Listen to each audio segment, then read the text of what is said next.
So, welcome to Santi's Cafe. Begin your day with a thought and warm cup of Santi's Cafe. Wish you a happy New Year 2026 to all. இன்றைக்கி இந்த new year சம்மந்தமாக எந்த ஒரு போயட்டு அல்லது எந்த ஒரு writer ஒரு poem எழுதியிருக்காங்க அப்படிங்கிறத நம்ம பார்க்க போகிறோம்.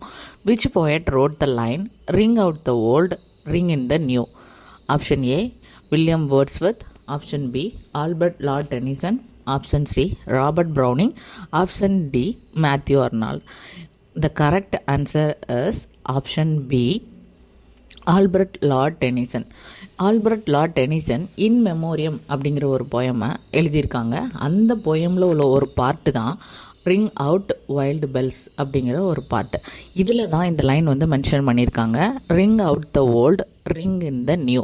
இந்த ரிங் அவுட் த ஓல்டு அப்படிங்கிறத டெனிசன் என்ன சொல்கிறாருன்னா, நம்மளோட பாஸ்ட் இயர்ஸில் கடந்த வருடங்களில் உள்ள நெகட்டிவ் தாட்ஸ், லைஸ், நம்மளோட இன்ஃபீரியாரிட்டி காம்ப்ளெக்ஸ் எல்லாமே விட்டு ஒழியணும்.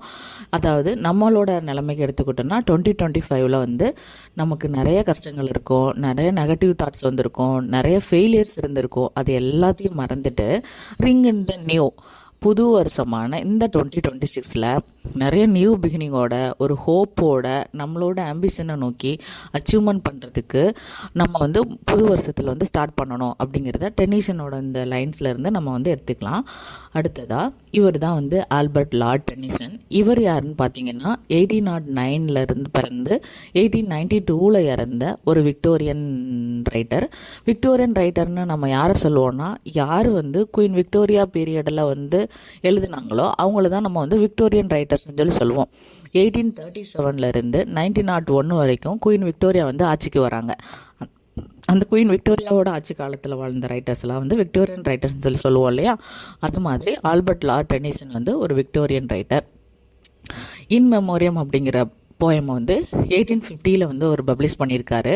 இது வந்து ஒரு எலிஜி, அதாவது இறந்தவங்களுக்காக எழுதுகிற ஒரு இறங்கற்பான்னு சொல்லுவோம் இல்லையா, அந்த எலிஜியில் தான் இவர் யாருக்காக இந்த எலிஜி எழுதியிருப்பாருன்னா வந்து அவரோட ஃப்ரெண்டான ஆர்தர் ஹென்ரி ஹேலம் அவருக்காக எழுதியிருப்பார்.